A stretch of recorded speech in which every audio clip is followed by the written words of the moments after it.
Rapper and music mogul Sean Diddy Combs has been moved to a federal prison in New Jersey. That's according to insiders. He's serving just over 4 years after being convicted of transporting women for prostitution. He had asked to serve his time at Fort Dix. That's a low security facility with a drug treatment program, and it was closer to his family. He has already spent 13 months in custody, which does count toward his sentence. His expected release date is in May of 2028. Didddy Combs Breaking was news, transferred breaking news, breaking news.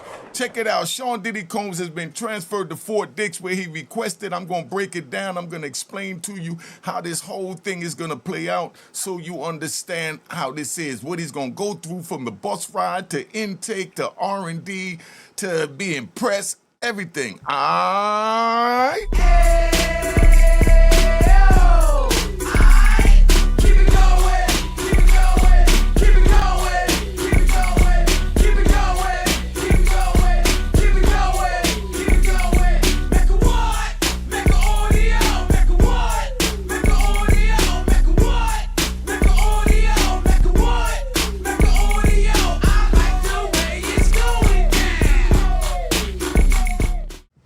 All right, so we on, man. This is what it is. If anybody got that invitation code for the Sora, please send it to the number on the screen.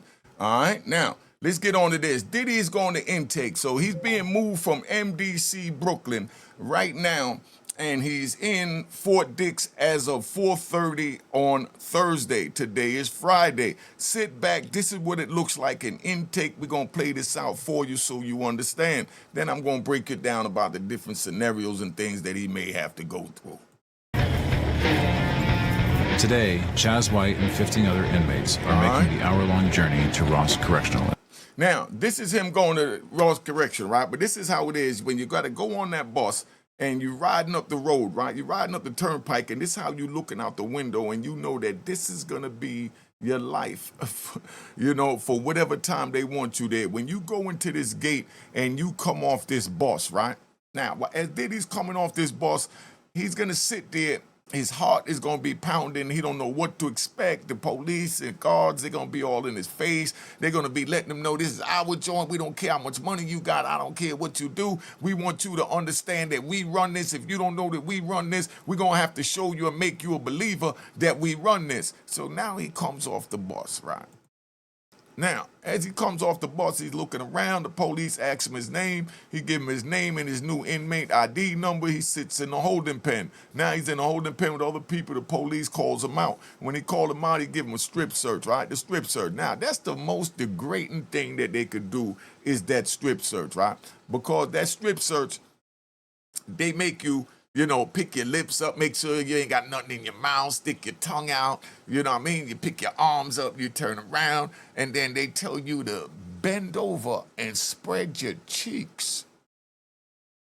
Now, imagine standing there, and that's why dudes act like they the toughest, right? Imagine standing there and they tell you to put your hands behind your back, grab your cheeks, and spread them apart while there's another man that you don't know if he's a he cipher, monkey cipher, or what. He's sitting there looking up in your rectum. That's what you youngins want? This is prison. That's what Diddy have to go through anytime he has to strip out that uniform to go on a visit, to get transferred, anything. You got to bend over and you got to spread your cheeks, and then they can have random joints, right? Let's ride. There might be a crazy police out there, right? And he's just a cold freak. Nobody knows he's a freak. But all he does is look for the most, you know, buffed inmates that look like they working out. Dude come back from the yard working out. He's trying to go in and go shower. And this police pulls him off the line and say, come with me to the holding tank. I want to do a random strip search.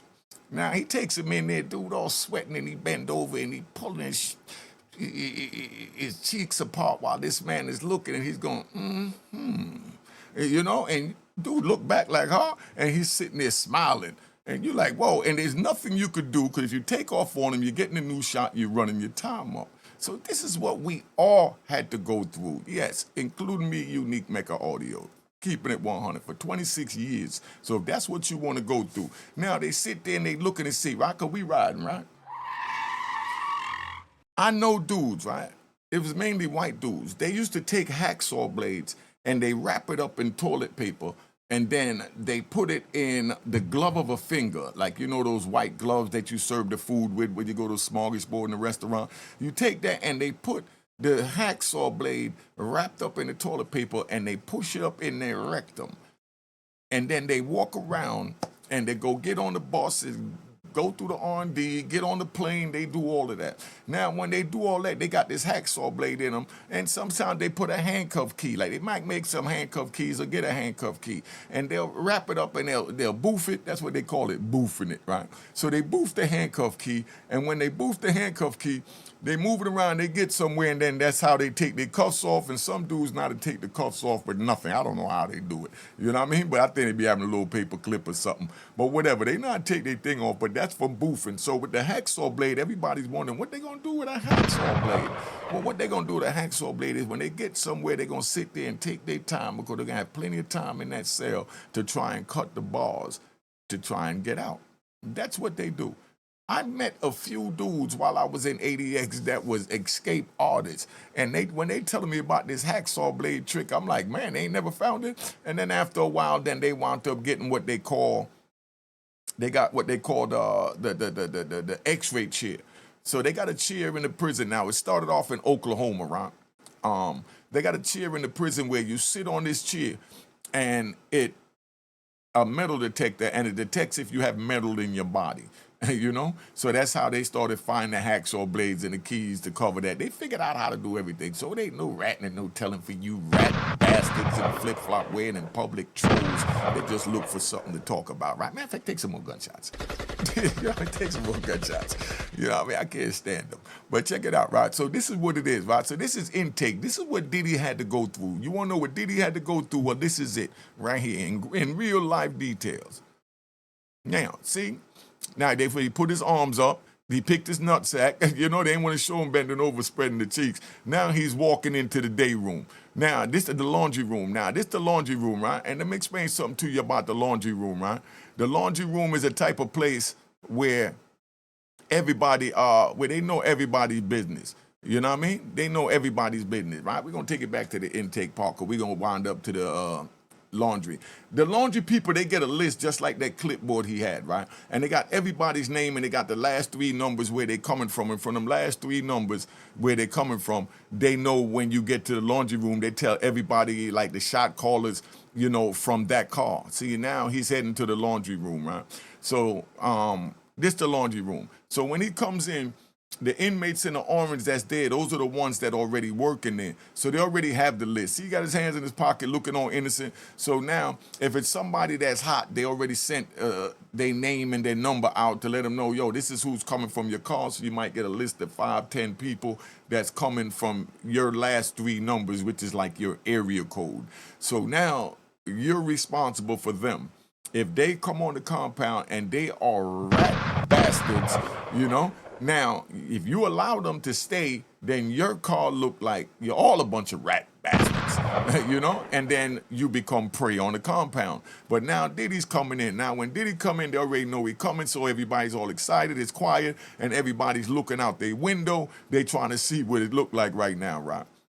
So now you come in, and they give you your laundry, right? They're going to put a little, they make a name tag that they put on you. Matter of fact, let's just show the joint. You know? So now you come in, right? They measure you up. They do all that. See, they measure him up, get his waist. That's his clothes he getting ready to wear. And, you know, then they sit down, they talk to you for intake. And there goes the name tags, right?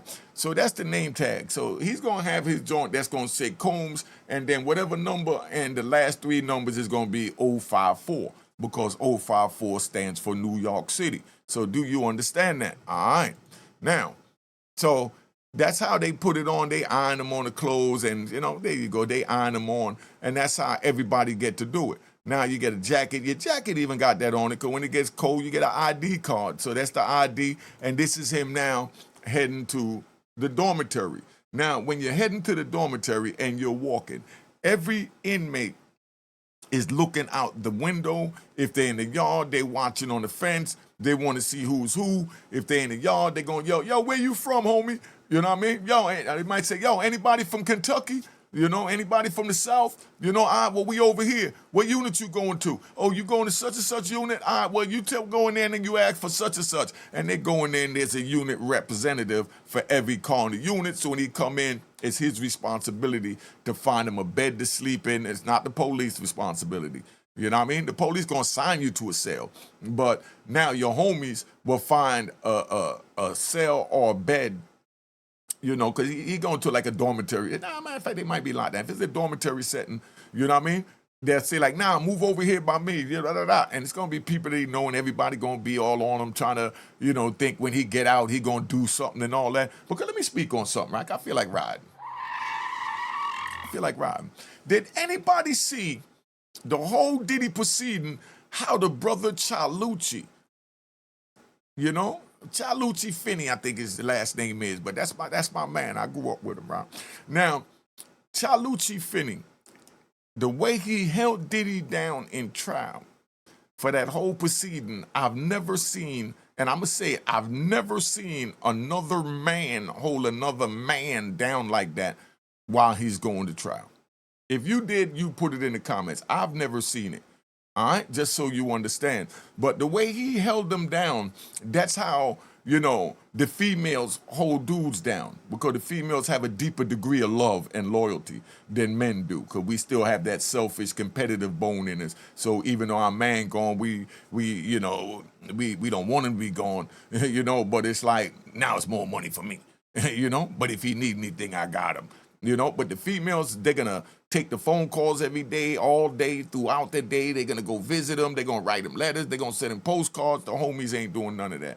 I watched Chalucci Finney hold Diddy down. But the thing and the reason why I bring this up, right, is because 9 times out of 10, when a female holds down a dude when he's doing time, when the dude come out, he forget everything that female has done for him and will get with another woman. Do y'all agree to that or not? Put it in the comments. You know what I mean? As a matter of fact, if you want to call and tell me your prison story and come up here, I'm going to start doing prison story interviews. But if you want to come up here, you call that number. But you know what I'm saying as far as when a female do a bid with a inmate, 9 times out of 10, that inmate come home and get with another, you know, woman. Now, I say this to say, and this is no monkey cipher meant, and no pun intended, and pause and all that. Now, do you think when Diddy come home, he's going to forget everything that Chalucci Finney did for him? Put that in the comments. Do you think there's a 9 out of 10 chances that Diddy will forget about everything that this man did for him? How would you feel? Put this in the comments too, right? Let's get the comment thing up there, right?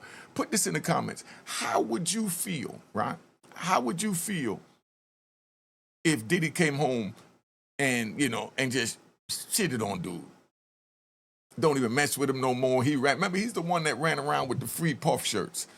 How many of y'all was wearing the free puff shirts during the storm that Puffy went through? I got video footage. One of my biggest videos that I did on my Instagram. You go check me out over there, Unique Mecca Audio at Instagram. I did a joint where I was riding in a convertible, and I was telling about how my man from Philly came to see me, and he was wearing flip-flops. Could you believe, right? Let me tell y'all this, right? All right, we're going to ride. We're going to tell you this, right? Because we just all over the place. Now, my man calls me and said, yo, you know, I got a homie up there, look out for him. You know what I mean? I said, I'm over at the Rucker. He said, all right, he's going to be at the Rucker. So I go over to the Rucker. I walk over to this fly-ass European joint, and dude gets out the car, and he's wearing a pair of flip-flops. I said, yo, dog, you know, where you going with flip-flops? We on 8th Avenue. We don't wear flip-flops on 8th Avenue. It could be, you know, gunshots at any time. So we don't do flip-flops in public. And you got a girl with you. How you going to protect your girl? You know what I mean? He said, oh, I'm going to kick him off. I said, dog, you got on socks. You can't even grip the ground. Stop the games. You wearing flip-flops with socks and you're all the way in New York City. Come on, dog. Where we do that at? You know? But, you know, I say that to say that it's crazy how people get, you know, confused and they start putting their guards down, you know? And that's where Diddy's at. He can't put his guards down. And we talking about Chalucci Finney holding him down and a female holding the dude down, and how 9 times out of 10 the dude don't come home and be with the female. And if you think Diddy will be there for Chalucci Finney, who held them down during the storm. But anyway, I wore my free puffy shirt in that video when I'm driving in the joint, right? And I wore another one night when I took some pictures. I think it was with SNS and DJ Knuckles. Big shout out to SNS and DJ Knuckles. Oh yeah, and one of the homies got a party too. He been sending me the joint. You know, I got relax, y'all, relax. Damn, relax, man. Why are we doing this, right? So this is where we at, right? Let's get back to this, man. Let's get back to this. All right, let's get back to the video. So now we got Diddy sitting there. So now this is what could happen. Now you go in there, right? You first go in the joint, and now dudes know you got the bag, right? So you got somebody that might just roll up in there and punch you in the face, you know what I mean? And tell you, yo, you're gonna look out for me and my people, man. You know what I mean? If you ain't looking out for them, you know, you can't stay here. And this is what happened when you buck the system. You know, not saying this is going to happen to Diddy, but this is what can happen to Diddy.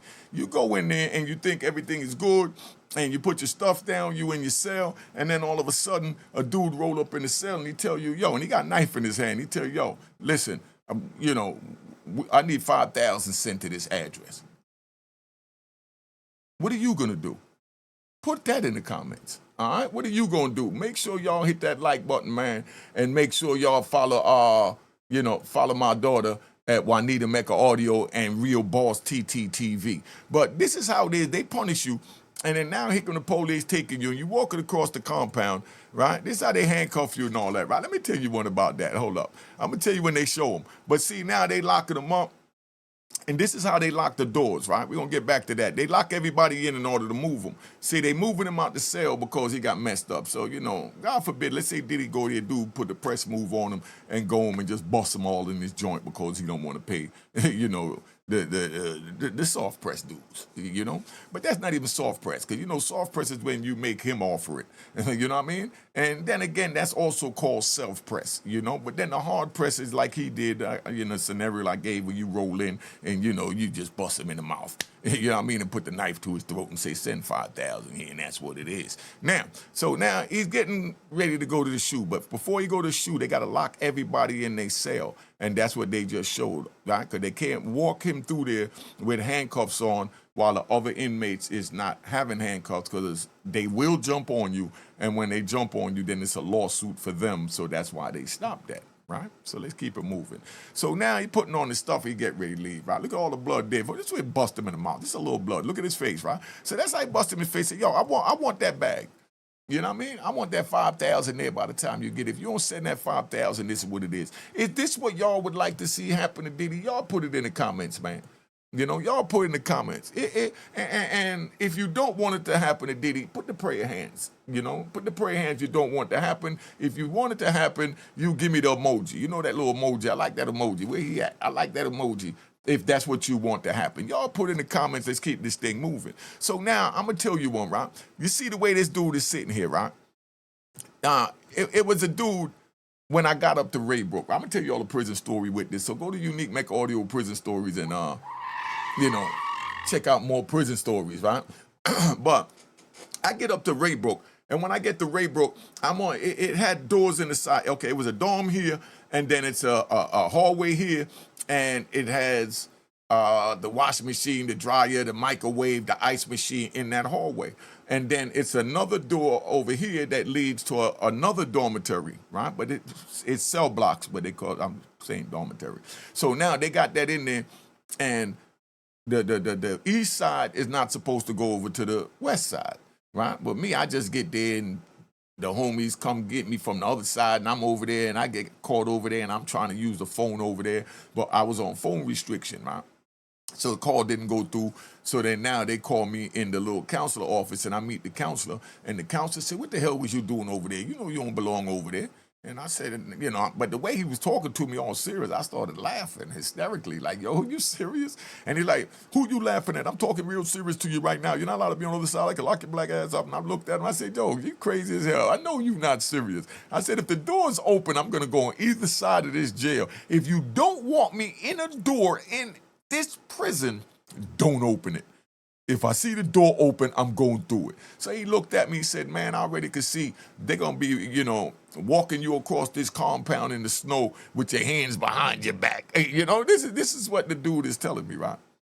So I'm looking at him and I said, man, whatever, And then sure enough, they put me on this little, they put me on what they call a 2-hour watch. If y'all want to know what a 2-hour watch is in the prison, put it in the comments. If you want to know what a 2-hour watch is, put that in the comments, right? But I ain't gonna get into that. Let me get back to Diddy. So now, dude, let's say this is Diddy. They walk across the compound. He got busted in his mouth. Now he got a big decision to make. Now he got to think, damn, do I pay that $5,000 or do I go out and go get me a knife and go put it in him?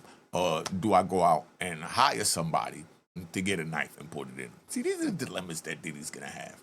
What do you think Diddy's going to choose? Put it in the comment. Which one of those do you think Diddy's going to choose? You think he's going to go handle it himself? You think he's going to hire somebody to do it?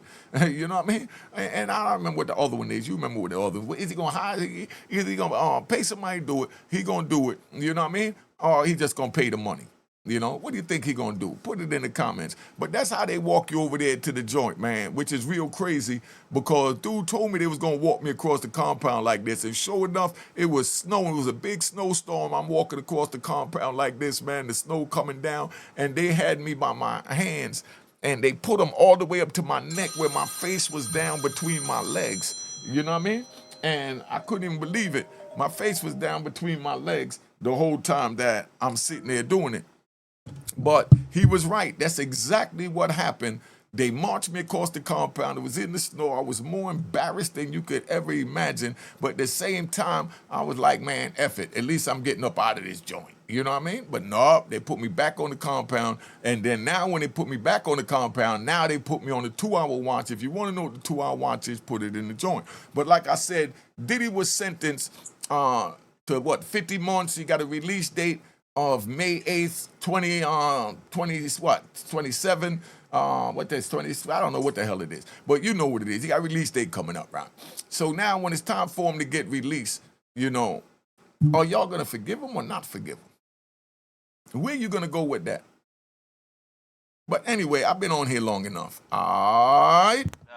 Cheers, cheers, the crime, the crime, the crime, the crime, the crime.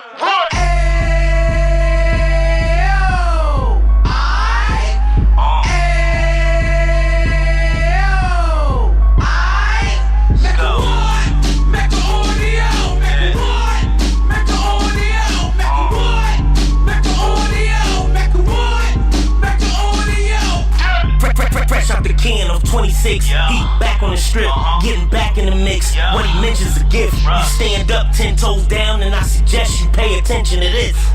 Take a little gully posse and put it in Harlem. He cut from the bottom, came up from the bottom. Drop the book, you should go and get it. The Instagram page and the YouTube, you could go and visit. Then you could consider yourself LinkedIn. Sit front row and get Jews from a kingpin. How he went through it, so you ain't gotta go do it. To not pay attention would be stupid. Talking about a man that probably put your grandfather on. Probably the reason that him and your grams got along. A man that generated millions on the block. Did his time, never squilling till the cops make an audio.